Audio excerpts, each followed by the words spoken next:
ولادت باسعادت کے بعد 3-4 دن تک آپ کی والدہ نے آپ کو دودھ پلایا. پھر آپ کے چچا ابو لہب کی آزاد کردہ کنیز سویبہ نے اور پھر حلیمہ سعدیہ نے دودھ پلایا. اکثر سیرت نگاروں نے کنیز کا نام صوبیہ ہی لکھا ہے، لیکن دراصل اس کا نام سویبہ تھا. جس طرح صحیح بخاری اور سیرت نگاری کے عالمی مقابلے میں اول آنے والی سیرت نبوی پر مستند کتاب الرحیق المختوم میں مذکور ہے. دودھ پلانے کی ذمہ داری ماہ ربیع الاول 52 قبل ہجری یعنی اپریل 571 عیسوی میں سونپی گئی. اس زمانے میں عرب میں یہ دستور تھا جو آج کے دور میں بھی باقی ہے کہ نوزائیدہ بچوں کو دودھ پلانے کے لیے شرفاء ابتدا ہی سے دیہات میں بھیج دیا کرتے تھے تاکہ دیہات کی صاف ستھری اور کھلی آب و ہوا میں ان کی پرورش ہو سکے. زبان اہل عرب جیسی فصیح ہو جائے اور اہل عرب کی دیگر خصوصیات اوائل عمر ہی سے بچوں میں راسخ ہو جائیں. اس دستور کے مطابق سال میں 2 مرتبہ بنی سعد کی عورتیں شیرخوار بچوں کی تلاش میں آیا کرتی تھیں.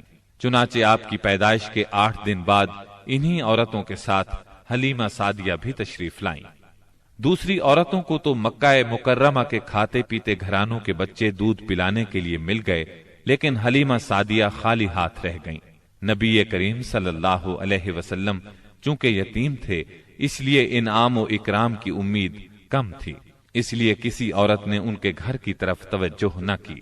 آخر جب روانگی کا وقت آیا تو حلیمہ کو خالی ہاتھ جانا بہت ناگوار گزرا اور اللہ تعالی کی طرف سے ان کا دل اس یتیم بچے کی طرف کھنچنے لگا. چنانچہ انہوں نے اپنے شوہر حارث سے جا کر کہا، اللہ کی قسم مجھے یہ اچھا نہیں لگتا کہ میری ساری سہیلیاں تو بچے لے کر جائیں اور میں اکیلی کوئی بچہ لیے بغیر جاؤں. میں جا کر اس یتیم بچے ہی کو لے لیتی ہوں. شوہر نے یہ سن کر کہا، کوئی حرج نہیں، ممکن ہے اللہ ہمارے لیے اسی میں برکت عطا کر دے. اس کے بعد انہوں نے جا کر بچے کو لے لیا. قافلہ روانہ ہوا، سب سوار ہو کر چل پڑے. حلیمہ سعدیہ بھی آپ کو لے کر چلیں. حلیمہ کی اونٹنی دبلی پتلی، دیکھنے میں مریل اور چلنے میں سب سے سست رفتار تھی، لیکن جو ہی حلیمہ سعدیہ آپ کو لے کر اس پر سوار ہوئیں یکا یک وہ برق رفتار ہو گئی. باقی عورتوں نے اس منظر کو حیرت سے دیکھا کہ حلیمہ سعدیہ کی مریل اونٹنی ان کی طاقتور اور تیز رفتار اونٹنیوں سے آگے نکلی جا رہی تھی اور پھر وہ ان سب کو پیچھے چھوڑ گئی. یہ تبدیلی دوسری عورتوں کے لیے کسی معجزے سے کم نہیں تھی. حلیمہ کے والد ابو زویب کا نام عبداللہ بن حارث تھا. وہ نبی صلی اللہ علیہ وسلم کے رضائی نانا ہوئے. حلیمہ کے شوہر کا نام حارث بن عبد العزا تھا. یہ دونوں ہی قبیلہ سعد بنی بکر بن حوازن سے تعلق رکھتے تھے. اسی طرح حارث کے بچے آپ کے رضائی بھائی بہن ہوئے. جب تک آپ صلی اللہ علیہ وسلم حلیمہ سعدیہ کے گھر رہے ان کا گھر برکتوں سے مالا مال رہا. حلیمہ بیان کرتی ہیں کہ وہ جب آئی تھیں تو قحط سالی کا دور تھا. ان کے پاس ایک گدھی تھی جو اس قدر دبلی پتلی اور مریل تھی کہ پورے قافلے میں سب سے سست اور مریل چال چلتی تھی. ایک اونٹنی بھی تھی مگر وہ قطرہ دودھ کا نہیں دیتی تھی. حلیمہ کا اپنا بچہ بھوک سے بے قرار ہو کر بلکتا رہتا تھا. خود سوتا نہ ماں باپ کو سونے دیتا. مگر جب وہ آپ کو لے کر اپنے گھر آئیں اور آپ کو گود میں لیا تو سینہ دودھ سے بھر گیا، یہاں تک کہ آپ نے پیٹ بھر کر دودھ پیا اور آپ صلی اللہ علیہ وسلم کے ساتھ حلیمہ کے بیٹے نے بھی خوب دودھ پیا. پھر دونوں آرام کی نیند سو گئے. اس رات حلیمہ کا بچہ بالکل نہ رویا. ادھر شوہر اونٹنی کے پاس گیا تو کیا دیکھتا ہے، تھن سے دودھ ابلا چاہتا ہے. چنانچہ وہ دودھ دوہنے لگا. اس نے اس قدر دودھ دوہا کہ گھر کے سب برتن بھر گئے. دونوں نے خوب دودھ پیا اور آرام کی نیند سو گئے. حلیمہ سعدیہ کا گھرانہ سب سے زیادہ قحط زدہ تھا، لیکن مکے سے واپسی کے بعد ان کی یہ حالت ہوئی کہ جب بکریاں چر کر گھر واپس آئیں تو ان کی کوکھیں نکلی ہوئی تھیں اور تھن دودھ سے لبریز تھے. اب گھر والے خوب دودھ پینے لگے، جبکہ قحط کی وجہ سے دوسرے گھرانوں کو دودھ بالکل نہیں ملتا تھا. یوں اس گھرانے کو مسلسل خیر و برکت نصیب ہوئی. حلیمہ کا دستور تھا کہ وہ ہر 6 ماہ بعد آپ کو مکے لاتی، والدہ اور خاندان کے لوگوں سے ملاتی اور پھر اپنے دیار بنی سعد واپس لے جاتی.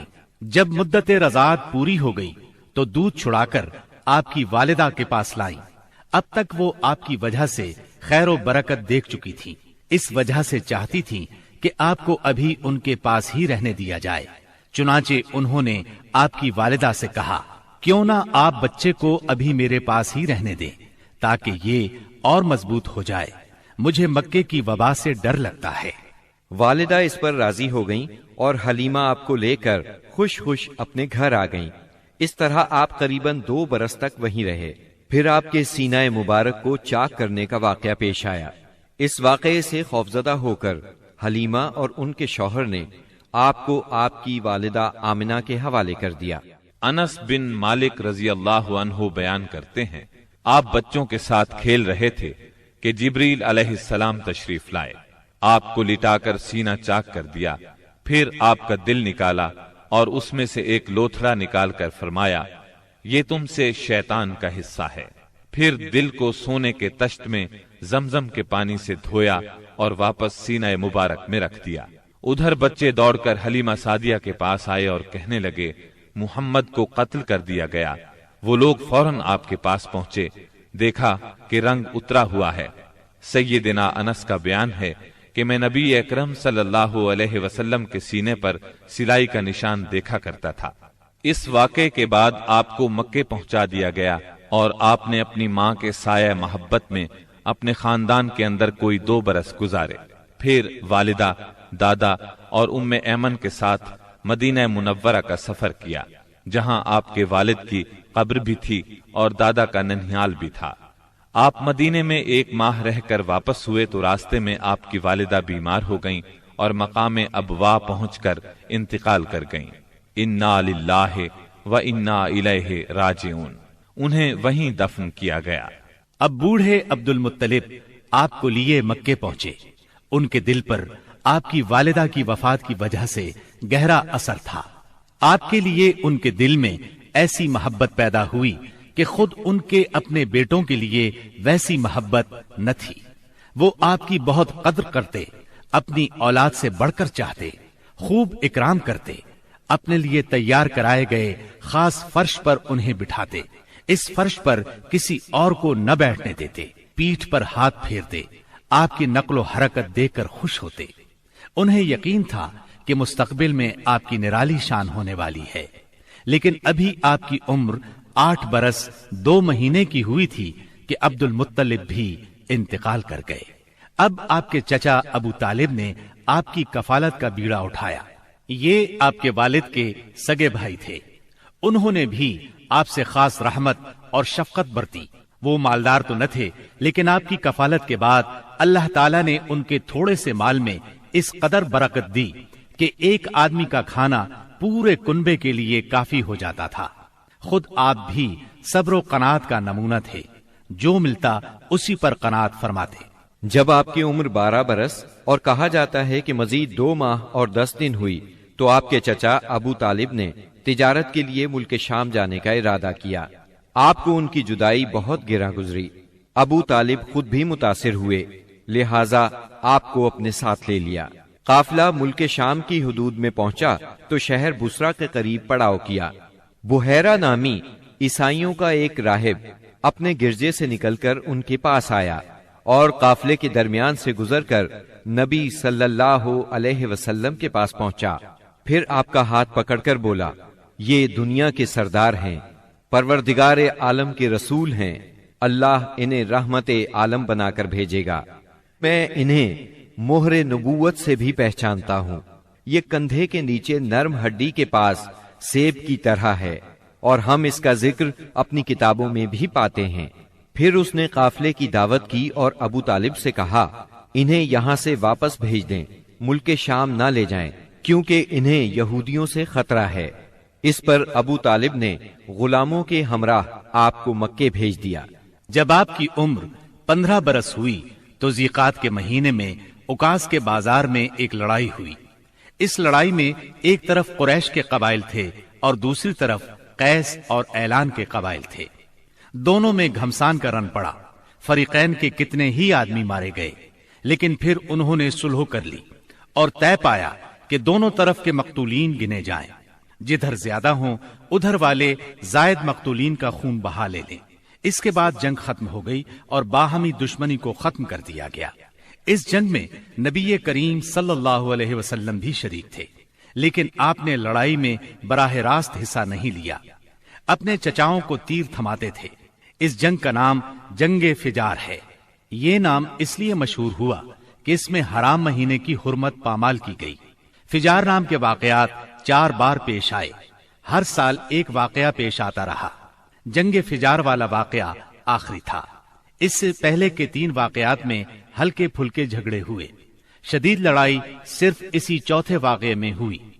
اس جنگ کے بعد ذیقعد ہی کے مہینے میں 5 قبائل کے درمیان ایک عہد نامہ طے پایا۔ اس عہد نامے کو حلف الفضول کہا جاتا ہے۔ ان قبائل کے نام یہ ہیں: بنو ہاشم، بنو مطلب، بنو اسد، بنی عبد العزا، بنو زہرہ اور بنو تیم۔ اس کی وجہ یہ ہوئی کہ یمن کا ایک آدمی اپنا سامان تجارت لے کر مکے آیا۔ آس بن وائل نے اس سے وہ مال خرید لیا، لیکن قیمت ادا نہ کی۔ اس نے بنو عبد الدار، بنو مخزوم، بنو سہم اور بنو عدی سے فریاد کی، لیکن انہوں نے کوئی توجہ نہ دی۔ چنانچہ اس نے ابو قبیس کے پہاڑ پر چڑھ کر چند اشعار پڑھے، جن میں اپنی مظلومیت کا نقشہ کھینچا اور آواز لگائی کہ کوئی تو اس کا حق دلانے کے لیے اس کی مدد کرے۔ اس پر زبیر بن عبد المطلب نے دوڑ دھوپ کی، لہٰذا اس قبیلے کے افراد بنو تیم کے سردار عبداللہ بن جدعان کے گھر میں جمع ہوئے اور آپس میں عہد و پیمان کیا کہ مکے میں جو بھی مظلوم نظر آئے، خواہ مکے کا رہنے والا ہو یا کسی اور جگہ کا، یہ سب اس کی حمایت میں اٹھ کھڑے ہوں گے۔ انہوں نے آس بن وائل سے بھی اس کا حق لے کر اس کے حوالے کیا۔ اس عہد و پیمان میں آپ بھی اپنے چچاؤں کے ساتھ تھے۔ نبوت سے سرفراز ہونے کے بعد آپ فرمایا کرتے تھے، میں عبداللہ بن جدعان کے مکان پر ایک ایسے معاہدے میں شریک ہوا کہ مجھے اس کے بدلے سرخ اونٹ بھی پسند نہیں، اور اگر میں اس کے لیے اسلام کے دور میں بلایا جاتا تو ضرور جاتا۔ نبی اکرم صلی اللہ علیہ وسلم یتیم پیدا ہوئے اور اپنے دادا پھر چچا کی کفالت میں رہے۔ والد سے وراثت میں جو کچھ ملا تھا اس سے کچھ نہیں ہو سکتا تھا۔ چنانچہ جو ہی آپ ہلکے پھلکے کام کرنے کے لائق ہوئے، اپنے رضائی بھائیوں کے ساتھ دیار بنی سعد میں بکریاں چرانے لگے۔ پھر جب مکہ معظمہ آئے تو وہاں بھی چند قیرات کے عوض اہل مکہ کی بکریاں چرائیں۔ قیرات 1 دینار کا 20واں یا 24واں حصہ ہوتا ہے، جس کی قیمت اس زمانے میں بمشکل 80-90 روپے سمجھ لیں۔ کم عمری میں بکریاں چرانا انبیاء کی سنت ہے۔ ایک بار عہد نبوت میں آپ نے فرمایا، کوئی بھی نبی نہیں گزرا مگر اس نے بکریاں ضرور چرائیں۔ پھر جب آپ جوان ہو گئے تو تجارت شروع کی۔ بعض روایات کی روح سے آپ صائب بن ابی صائب کے ساتھ مل کر تجارت کرتے تھے۔ آپ تجارت میں بہترین ساتھی تھے، لین دین کے معاملے میں لڑتے جھگڑتے تھے، نہ بحث کرتے تھے۔